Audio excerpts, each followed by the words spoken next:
This is Helmand Province, one of Afghanistan's most troubled regions and Britain's front line in the war against terror. Here in Helmand, soldiers from the Royal Gurkha Regiment fight alongside the British Army. Together, they are locked in a battle with the Taliban.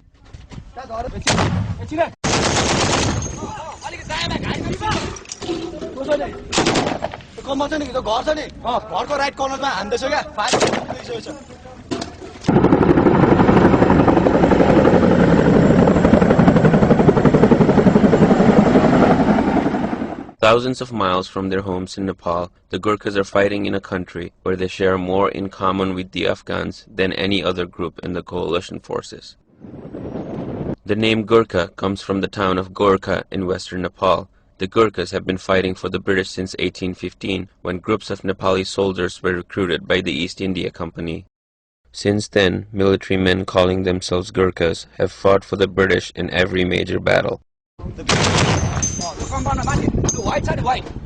Today, the soldiers are primarily here in Helmand, where a major offensive began this past summer.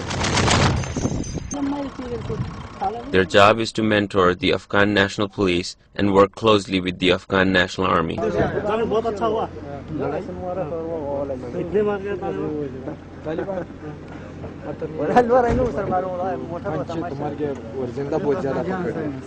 In Afghanistan, many Gurkhas bond well with the ANP because the Gurkhas understand and speak Urdu. During patrols throughout the city, the Gurkhas and Afghans often share Bollywood songs and jokes. They're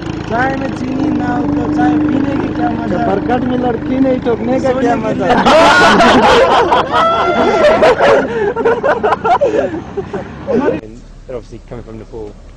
They know about sort of tribal society and also the geographical situation of this being high altitude and everything. They're very well suited to. They've grown up in high altitude. Fitness-wise, it's not a problem for them really. And the cultural side of life, they just get it a lot better. They understand why these people aren't getting on with each other or why there's problems. They understand it. Afghan police say Gurkhas are like brothers as they fight together to protect Afghanistan. सबसे प्यार मोहब्बत है हम ये हमारा मदद करता है और अफगानिस्तान की दिफा करता है बहुत अच्छा लगता है. Every morning, the Gurkhas patrol the Lashkargah Bazaar and stop at police checkpoints throughout the area to collect reports. In the course of their work here, some Gurkhas have built strong relationships with local civilians. Sergeant Shiva Kumar Rai attributes much of that to culture affinity. We work as a team and we like to share the things like food or whatever you have. We like to share, and that's what exactly Afghans do. Yeah, that's the first thing.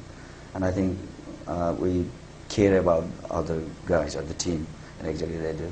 And they are really working for their group or their brother or their families.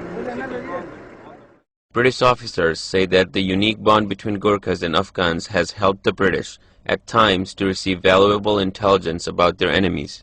He'll go up to the boys and he'll say to the boys, "Oh, this has happened in this checkpoint," and you'll ask the checkpoint commander and he'll say, "No, don't know about that. Nothing's happened." And he'll say, "No, this definitely happened."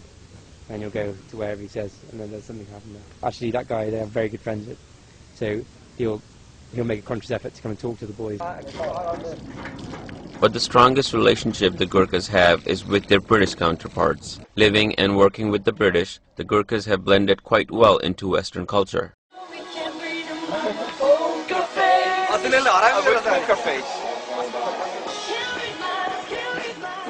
But even though they are far from home, the Gurkhas stay connected to Nepal, often by listening to Nepali radio programs.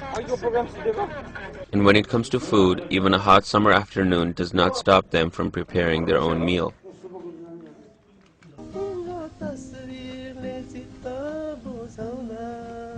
At the end of the day, the boys gather inside their tents with a guitar and sing Nepali songs.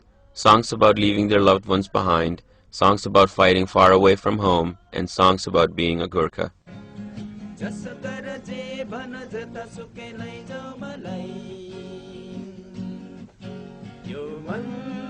त मेरो गोर्खाली हो। जस गर जे भन जता सुकैलाई